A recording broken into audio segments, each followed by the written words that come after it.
Ladies and gentlemen, children of the interwebs out there, Sebastian Envy, strong style nerd, strong style cinephile, and of course reigning defending MPX prospect champion and CWF tag team champion. Now the road to Crisis is paved with good intentions and familiar faces on Arrow, so let us geek about that for a scant few minutes here. Now we found Oliver waking up in a fog and being chastised by the Monitor for getting involved in the events of Earth 2, as well as bringing Laurel through the breach and thus saving her from the fate of her Earth. Oliver says he already saw her perish and was not going to sit through that again. Monitor tells Oliver to find a specific scientist. Makes you wonder what a cosmic being needs with an earthly scientist. But Oliver's often running after running into Diggle and fighting off the most generic of Asian goons. Laurel shows up too, and the trio find out they are in Hong Kong. Blast from the past there.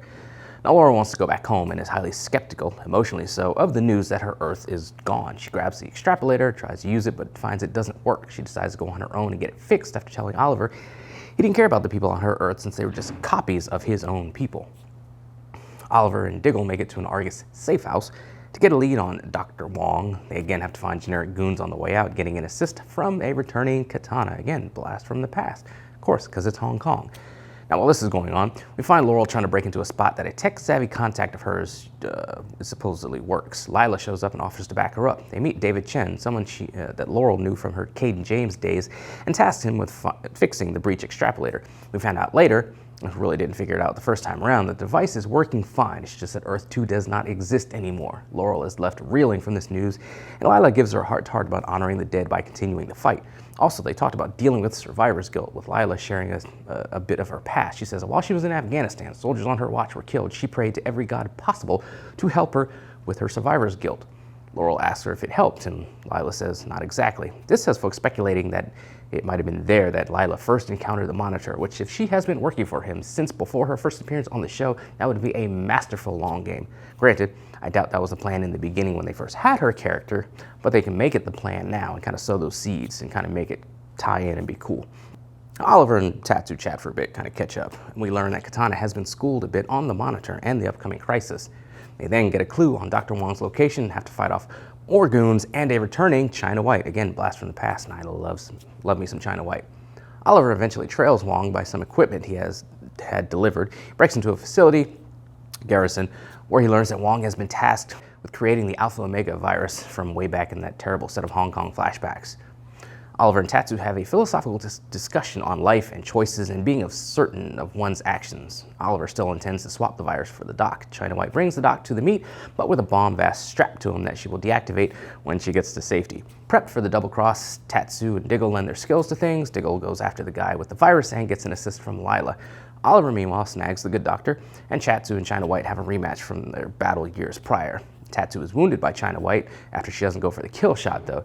Tatsu does shut off the vest before collapsing, and China White intends to get the kill shot until Laurel intervenes. Wong is left safely in Argus custody while Oliver resolves not to just blindly follow the Monitor and to look into his actions. He intends to go to Nanda Parbat for answers on the cosmic being. Meanwhile, we see Lila meeting with said cosmic being. We find out that they are working together in whatever machinations the Monitor has ahead of the Crisis. In the future, we get a heart-to-heart from the Diggle sons, and while Connor pleads with his brother to return to the light, John Jr. refuses and says he was always evil. Meanwhile, John Jr.'s goons have stormed Team Arrow 2040's bunker and are going after William. And some other stuff happened in the future, but really, it's the future stuff. Like, do we care? Not really. And this episode highlighted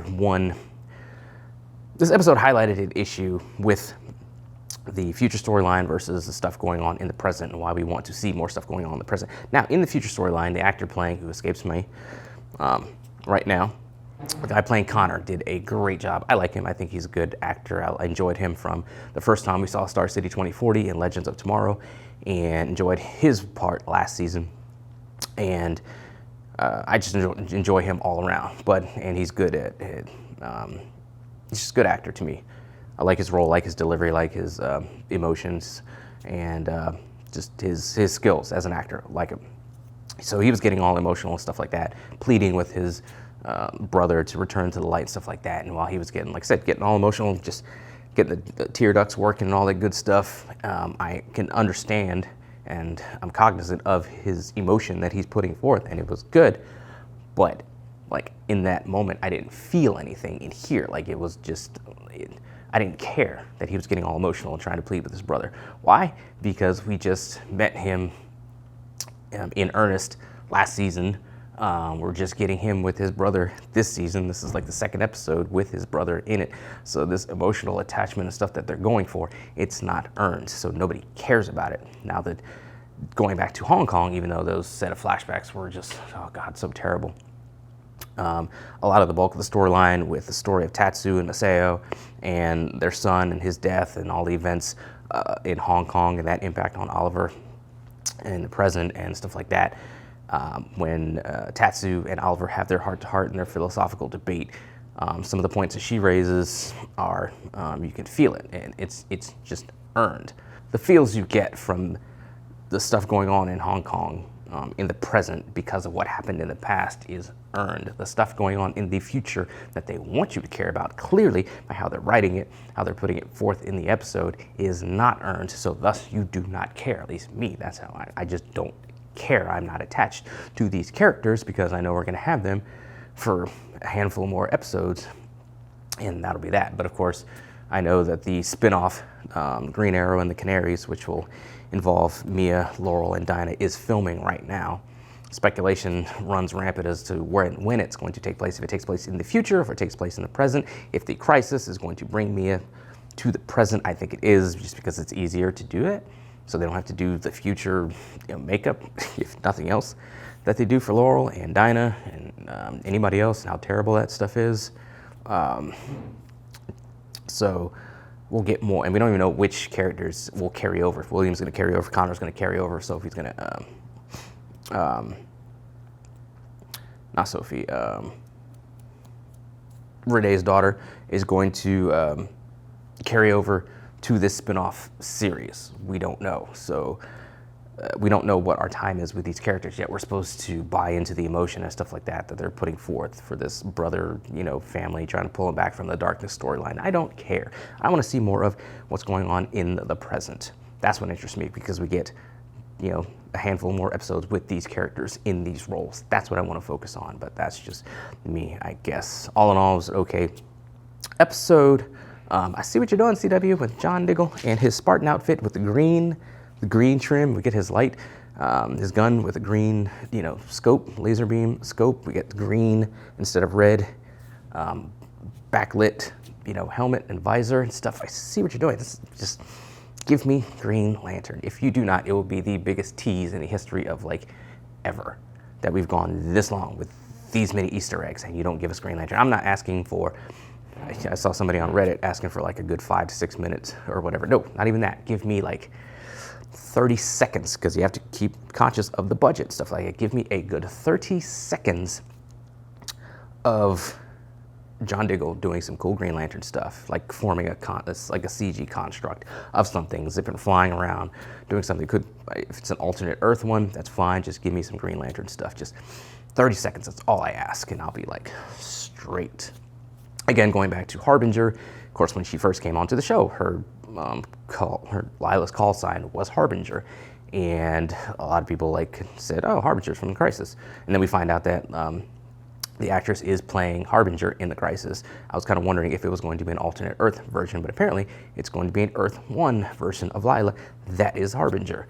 And as I said, we know that way back when they had her character come onto the show, they didn't know they were going to get to this point with the Crisis and be able to do what they're doing. So I don't think the idea back then was to lay the seeds for her in the capacity that she's filling right now. But, benefit of hindsight and all that kind of stuff, now we can kind of retroactively put little Easter eggs and stuff in that says that she was working with the Monitor this whole time. And maybe it had something to do with John and keeping him safe, because she was aware of, Earth 2's destruction, and she was, pretty PO'd that John was there when it happened, and Monitor says it was a necessary sacrifice. So we'll see how it goes going forth with her story. Again, what does the Monitor need with the Doctor? He's a cosmic being. Who knows? I saw somebody speculate on Reddit that maybe this is actually, the Monitor is actually the Anti-Monitor, and that he's just fooling people and stuff like that. Wouldn't put it past him to do something like that, but I don't think that's the case. I think he's on the level. He just doesn't care who he stomps and smashes to get towards his goal, which is saving the multiverse at the expense of whoever it takes. The needs of the many outweigh the needs of the few in the Monitor's eyes. If that's just how he is straight up, I'm fine with that. It's cool. But anyway, those are some of my thoughts on the episode. All around, it's a good episode with the present stuff. It was always good to see China White, Kelly Hu. Loved her since season 1 in her role as China White. Kind of thought she got a raw deal with her last appearance. Actually, the episode with her, Lady Cop, and Cupid, I thought she got a raw deal there. And then she showed up in the Not Suicide Squad episode. That was like, okay. But I love Kelly Hu, so anytime we get her back as China White, I'm all for it. But anyway, those are some of my scattered thoughts about the episode. More importantly, what you guys out there think, let me know in the comments below. Follow me on social media. Talk to me there, talk to me here. So many things, so many cool things are happening with the Arrowverse shows as we build towards Crisis. Crisis is all that matters. Also matters is this weekend, MPX. It's going to be myself, Michael Schaefer, Frankie Fisher in a 3-way match for my MPX Prospect Championship, third title defense. Third title defense is the hardest. I won my title from Stephen Kirby on his third title defense. So it's not going to be one guy, it's going to be 2 guys that I've both been in the ring with before and know what they can do. So it's just another mountain to climb, another obstacle to get past on my way to the MPX Championship. So if you're in the DFW area, make sure you're in the building. Check out my match. Check out what we're doing, MPX, every week in Bedford, Texas. See me going places, kicking faces, doing what I do, and doing it so well. In the meantime, let us geek.